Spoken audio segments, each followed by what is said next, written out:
আসসালামু আলাইকুম। আজ আমাদের গাজীপুর জেলাধীন শ্রীপুর উপজেলার রাজাবাড়ী ইউনিয়ন পরিষদের যে রাস্তাটি আপনাদেরকে সে রাস্তাটি দেখিয়ে নিয়ে যাচ্ছি। এখানে সপ্তাহে দুদিন হাট বসে, একটি বৃহস্পতিবার এবং আরেকটি সোমবার।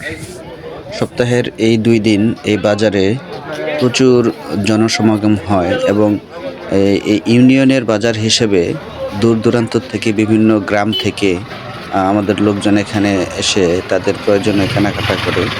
এখানে প্রচুর শীতকালীন শাকসবজি উঠেছে, আপনারা দেখতে পাচ্ছেন। এবং একটি ঐতিহ্যবাহী এবং পুরনো বাজার হিসেবে রাজাবাড়ী বাজারের ব্যাপক সুনাম রয়েছে।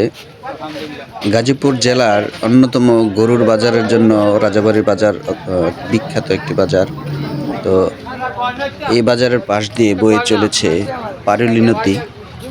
বর্ষাকালে এই নদীর প্রবাহ অত্যন্ত বেড়ে যায় এবং এই বিভিন্ন জায়গা থেকে ট্রলার নৌকা এসে এই বাজারে তাদের প্রয়োজনীয় সামগ্রী নিয়ে আসে এবং কেনাকাটা করে, এবং তখন এখানকার সৌন্দর্য আরও বহুগুণে বেড়ে যায়। কারণ নদীর পাশে যখন অনেকগুলো নৌকা আসে তখন বাজারটা দেখতেও অত্যন্ত চমৎকার এবং জমজমাট লাগে, এবং বিভিন্ন লোকজন তাদের এই নৌকা ভ্রমণের জন্য এই ঘাটকে ব্যবহার করেই তাদের গন্তব্যের উদ্দেশ্যে যাত্রা শুরু করে। আজ আমি আমার ইউনিয়ন পরিষদের বিশেষ একটি কাজের জন্য এই পথ ধরেই রওনা হয়েছি। তো তখন মনে হলো যে আপনাদেরকেও আমাদের এই ইউনিয়ন পরিষদের এই রাস্তাটি দেখাই।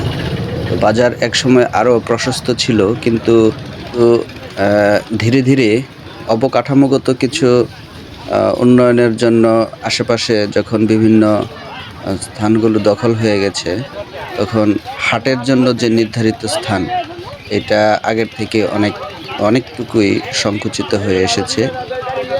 বিভিন্ন পেশার মানুষ এখানে তাদের নিজ নিজ পণ্য সামগ্রী নিয়ে বসেছে, আপনারা দেখতে পাচ্ছেন। এখানে একটি হকারের দোকান।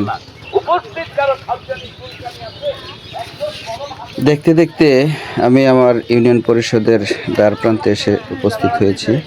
এতক্ষণ ভিডিওটি দেখার জন্য আপনাদেরকে অসংখ্য ধন্যবাদ।